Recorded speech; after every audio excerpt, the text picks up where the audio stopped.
Well, President-elect Donald Trump is back in New York City as his transition team pushes on.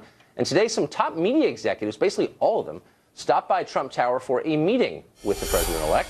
Fox News correspondent Peter Ducey is standing in the cold outside the building on Fifth Avenue with the very latest. Peter, what do you know?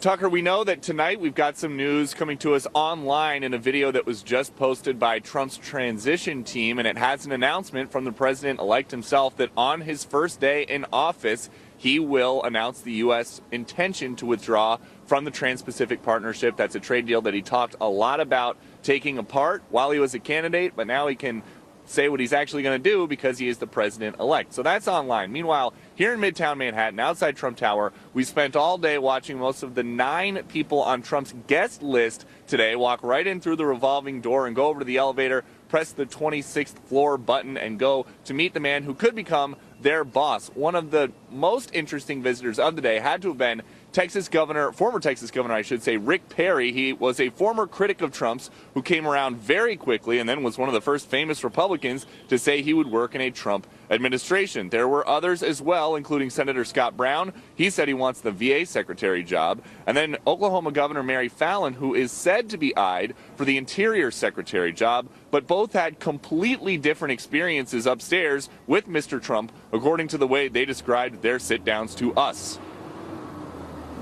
Listen, I'm not competing with anybody. You know, I think I'm the best person. No, I was not offered a position. It was just an initial meeting to discuss a wide range of topics.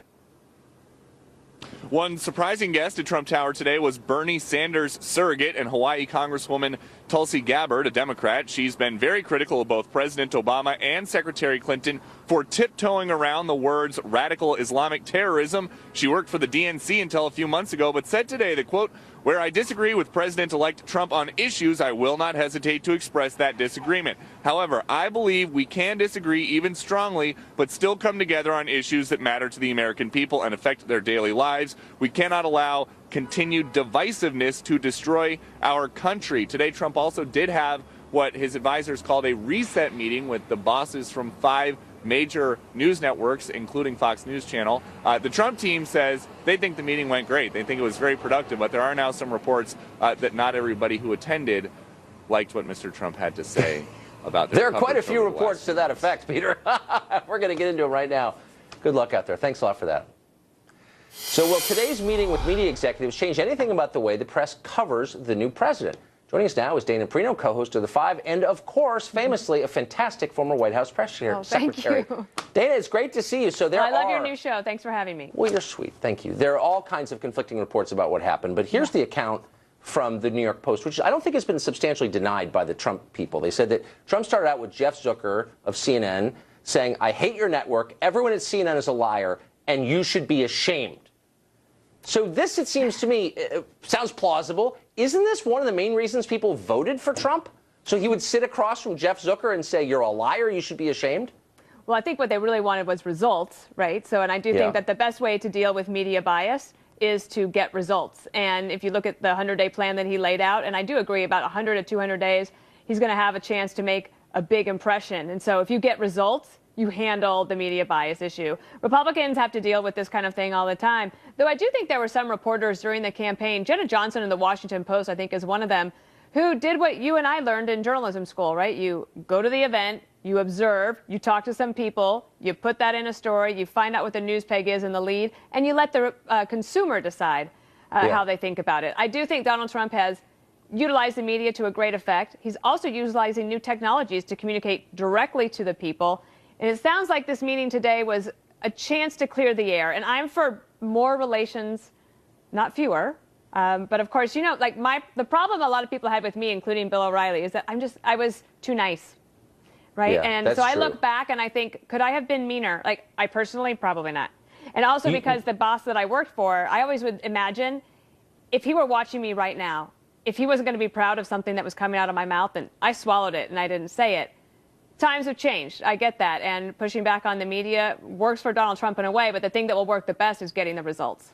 Well, they have changed. And I guess I would argue that it's not just Trump. I mean, the other half of the equation is the media and the way they behaved. And I think they did carry water for Hillary Clinton. And so here's the question, since we're rethinking everything in this new era, why should the Trump administration continue to treat legacy news outlets like they're the main source of news for people? So the Washington Post, which has been a big deal paper for my whole lifetime, has a circulation daily of less than 500,000.